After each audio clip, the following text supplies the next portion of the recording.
Eh bien voilà, nous revoici donc dans une nouvelle vidéo dans laquelle nous allons créer le projet et la base de données. Ce que je vous propose de faire dans cette formation, c'est de reprendre le projet de la formation précédente. En tout cas, le fichier de données, pas le projet. Le projet, on va le recréer à partir de rien. Si vous n'avez pas ce fichier de données, ne vous inquiétez pas, je vais vous le montrer, vous pourrez le recréer. Si vous avez accès aux sources, c'est très bien, vous aurez accès aux données également. Sinon, moi je vais tout simplement l'importer comme je vais vous le montrer bientôt. Voilà. Par contre, je vais créer le projet à partir de rien et donc importer la base de données derrière. Donc allons-y, on commence tout de suite par la création du projet. Donc nous y voici, je lance WebDev et je vais tout de suite demander donc la création d'un nouveau projet que nous allons appeler tout bêtement école 3. Enfin en tout cas je vais l'appeler comme ça, tout simplement parce que le précédent s'appelait école 2 et celui d'avant s'appelait école 1, c'est aussi bête que ça. Donc je vais l'appeler école 3, voilà. Mais vous lui donnez le nom que vous voulez. Vous savez que dans ce genre de formation, on fait surtout des petites démonstrations, donc le projet sur lequel on travaille n'est pas réellement important en soi. Donc pas de description pour le projet vierge, de type dynamique intranet extranet, pas de problème, on créera des pages AWP plus tard, mais pour l'instant, on prend ce type-là. Pas de GDS, on n'en a pas besoin pour cette démonstration. La charte de programmation, je reste comme d'habitude sur la charte de programmation standard. Pour le look, pour le côté ambiance, eh bien, histoire de changer un petit peu, je vais essayer de prendre quelque chose qui n'est pas juste tout blanc, pas trop flash non plus, je vais prendre celui-là par exemple. Je l'ai pas bien sélectionné, voilà. La langue, on reste en français. La base de données, on va la créer. Même si je compte l'importer, en vérité, il faut quand même que je crée l'analyse et la base de données. Ce que je vais importer, c'est juste le fichier de données. Voilà, je valide. Donc l'analyse va s'appeler école 3, pas de problème. De type HyperFLSQL, enfin a priori, en tout cas, les fichiers que j'utiliserai seront de type HFSQL classique. Et c'est parti. Voilà, donc là, on va arriver sur la création, donc normalement, de nouveaux fichiers.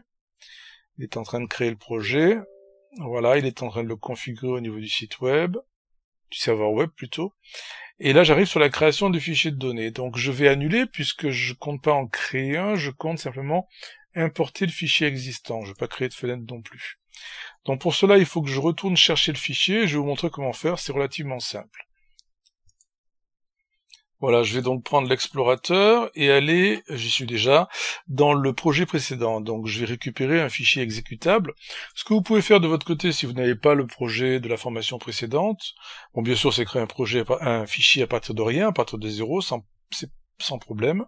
Mais vous pouvez également éventuellement importer un fichier de données déjà créé, par exemple dans les exemples fournis en standard dans WebDev. De la même manière que ce que je vais faire. Donc ici je récupère les trois fichiers. C'est-à-dire en fait le fichier de données, FIC, le fichier MMO, donc il y a un fichier MMO parce que dans le fichier de données, il y a un champ mémo qui contient des images en l'occurrence, et le fichier d'index. Je prends ces trois fichiers, je les copie et je vais les coller dans le répertoire exe du projet que je viens de créer. Alors, il y a plusieurs méthodes pour importer des fichiers de données, mais celle-là c'est celle que je trouve la plus pratique personnellement. Donc je copie les fichiers déjà à l'emplacement où il est censé les mettre si je les avais créés à partir de rien. Là, à partir de maintenant, je prends le fichier FIC et je le fais tout simplement glisser dans mon projet, plus exactement dans l'analyse. Et là, il me propose d'importer un fichier de données. Si vous faites ça sans avoir placé le fichier au préalable dans le répertoire exe, il va vous importer uniquement la structure, contrairement à ce qu'il vous dit. Il n'importera pas les données. Là, il fera les deux à la fois, vous allez voir, enfin, c'est de la triche en vérité, mais vous allez comprendre ce qui se passe. Donc là, il me propose d'importer le fichier de données, je lui dis OK, voilà comment il va l'appeler. En fait, il va tenter en tout cas d'écraser le fichier existant, puisqu'il est déjà à cet emplacement-là. Voilà, donc il me dit rien, hein, c'est valide. Et là, je vais donc, avant même d'essayer d'ouvrir le fichier, générer l'analyse. Et lors de la génération de l'analyse, normalement, il s'aperçoit donc que le fichier de données est déjà là, et il le reprend tel quel. Si tout s'est bien passé, je suis quand même enregistré, on sait jamais, je devrais pouvoir éditer le fichier de données avec WDMap, voilà, c'est parfait. Si j'avais fait ça un petit peu plus tard sur une analyse déjà existante, j'aurais eu tout le processus de validation de l'analyse qui aurait déroulé, avec une petite erreur sur le fichier de données, parce qu'il voit que d'un côté je viens de le définir, et d'un autre côté il est déjà existant, mais on continue la validation, et il prend de la même manière le fichier existant. Donc vous voyez, c'est bien pratique, puisque maintenant j'ai mes données déjà intégrées. Alors je les ai pas vraiment importées au sens où ils l'entendaient, puisque je les avais déjà placées au préalable dedans. Pour ce qui est de la description, je vous la montre, pour ceux qui n'ont pas de fichier de données et qui veulent la reproduire. Elle est très simple, vous l'avez ici. Pour l'instant, comme vous le voyez, à part la clé unique sur l'identifiant, il n'y a aucun index particulier sur aucun champ, mais ça on le fera au fur et à mesure des besoins. Voilà, c'est tout classique, hein, vous avez nom, prénom, adresse, etc. Et donc je vous laisse copier ça, vous pouvez faire une pause sur la vidéo évidemment, et ensuite vous remplissez votre fichier de données en faisant éditer avec WDMap, et vous mettez, comme je l'ai fait ici, une petite dizaine d'enregistrements avec quelques photos.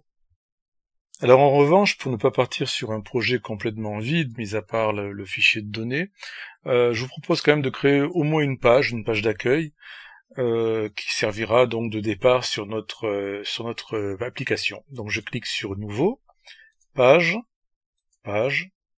et là on va quand même prendre un modèle de base. Dans une page web, dans un site web, on part toujours en général sur un modèle prédéfini. C'est quand même plus évident et plus propre que de partir sur quelque chose de complètement vierge. Enfin, évidemment, tout dépend de ce que vous voulez faire, hein. Je dis ça, mais c'est vraiment à adapter à chaque cas. Donc on va prendre quelque chose d'assez classique, par exemple avec un menu sur la droite ou sur la gauche. Voilà, moi j'aime bien le menu à gauche, c'est comme ça, bon. Voilà, quelque chose comme ça, encart à gauche, 2 colonnes, en une seule colonne, encart à gauche, ça me va bien. Celui-ci, voilà. Celui-là, il est pas mal. Donc je vais prendre ça. Ça sera ma page de départ. Donc là, il m'importe le modèle. Il va me créer la page. Voilà, donc je vais lui donner un nom, je vais l'appeler principal, tout simplement. C'est une habitude personnelle. La première page, je l'appelle toujours principal. Sauf s'il y a des raisons particulières de faire autrement, évidemment. Ici, un petit CTRL W pour enlever les petits panneaux qui me gênent. Voilà, donc c'est une page qui n'est pas vierge, parce que comme je suis parti d'un gabarit existant et d'un modèle existant, du coup, il m'a admis des éléments prédéfinis. Bon, je les veux pas, en fait, ces éléments, hein, je vais les retirer. Je vais donc supprimer, enfin, tout au moins ceux de la partie centrale ici, voilà. Je laisse ce qui est en haut, qui fait partie du modèle de la page, voilà, ça je le retire. Et puis on va partir par exemple du principe que sur la première page, on a la liste des élèves. Voilà, ça c'est pas mal comme idée, on peut partir là-dessus. Donc soit sous forme de zone répétée, soit sous forme de table. La zone répétée sera plus adaptée peut-être, puisque j'aurai la possibilité de mettre les images et d'agrandir la zone à volonté. Donc je place la zone répétée sur ma page. Les données viennent bien d'un fichier ou d'une requête, en l'occurrence d'un fichier, du fichier élève. Voilà, qu'est-ce que je vais afficher? Pas l'ID en tout cas. Nom, prénom, adresse, code postal, ville, oui, peut-être pas tout ça. Je vais laisser l'adresse, le nom et la photo, on va voir ce que ça donne. La clé de parcours, ça sera l'ID, puisque pour l'instant, je n'en ai pas créé d'autres. Je n'en ai pas spécialement besoin dans cette démonstration, donc c'est très bien comme ça. On va prendre un fonctionnement de type Ajax, on verra un peu plus tard quelles sont les conséquences par rapport à ça. Voilà, et la zone répétée va s'appeler ZR élève. Voilà, donc je vais agrandir un petit peu ça, enfin arranger un petit peu ça, parce qu'il m'a tout aligné bêtement et méchamment. Donc je vais prendre la photo, oups, j'ai raté le truc. Je vais prendre la photo, voilà, et je vais la mettre sur le côté. Déjà pour commencer, donc les champs là, ça me va pas trop mal. Ici, code postal, ça rentre pas. Donc si je laisse comme ça, je vais avoir un petit message d'erreur, tout au moins un warning, me disant que le libellé rentre pas, etc. Donc on va mettre CP par exemple, voilà c'est mieux. La ville, la date de naissance, c'est la même chose. Par contre j'ai pas trop envie de l'abréger, donc je vais plutôt faire ça. Voilà, bon, faites comme vous voulez là aussi, c'est vraiment pas très important tout ça. L'idée c'est d'avoir les champs et la photo sur la droite. Voilà, que je vais agrandir quand même, puisqu'on a de la place. Et la zone répétée, enfin la zone qui est répétée, je la diminue un petit peu, de façon à pouvoir mettre plus d'enregistrements. Voilà, c'est déjà un petit peu mieux. On va quand même tester cette page, on va l'enregistrer, on va la tester. Alors l'ancrage en hauteur n'est pas compatible avec l'Ajax. Oui, mais c'est toi qui me l'as mis, mon vieux. Bon, ok, on va lui enlever l'ancrage en hauteur, si ça lui plaît pas. Je pense que c'est au niveau de la zone elle-même. Ça se passe dans l'onglet IHM. On va mettre aucun ancrage. On verra bien si ça lui plaît mieux. On enregistre. Maintenant, il y a un autre message d'erreur. Ça dépasse sur le parent et ce n'est pas superposable. Alors ça dépasse effectivement en bas, sur le pied de page. Bon, ça sont des petits détails tout ça, mais c'est un petit peu énervant d'avoir des warnings qui s'affichent tout le temps parce qu'on les confond avec les messages d'erreur, donc je préfère faire en sorte de les faire disparaître, même si dans l'immédiat ça va me donner un résultat tout à fait idéal. Je double-clique sur la zone répétée et je lui dis que ce champ est superposable. Il faut juste que je trouve... Voilà, c'est ici. La bonne option, donc, je valide, j'enregistre, c'est mieux. Je n'ai plus de warning, c'est ce que je cherchais à faire. Maintenant, je vais tester ma page, un petit go. Alors, ça se lance dans Edge, puisque c'est le navigateur par défaut de cette machine, mais bon, peu importe, hein, ça, vous le faites... dans le navigateur que vous voulez, ça devrait donner à peu près le même résultat. Voilà, donc c'est pas mal, ça marche. Bon, évidemment, ça dépasse sur le pied de page, mais franchement, c'est pas ce qui me préoccupe pour l'instant. Donc voilà, ce que je voulais, c'est juste avoir une page de départ. Là aussi, si je voulais pinailler, on pourrait améliorer l'affichage, parce qu'on a du mal à distinguer les libellés du contenu. Enfin, ça, je vous laisse faire. La photo aussi n'est pas correctement définie. Il vaut mieux prendre homothétique centré pour voir la photo en entier. Alors ça par contre je vais le faire tout de suite. Voilà. Pour ceux qui connaissent pas, vous double-cliquez sur l'image, vous prenez affichage homothétique centré, c'est le mieux en général. Encore une fois, tout dépend de ce que vous voulez faire, mais où est-ce qu'il est passé d'ailleurs celui-là?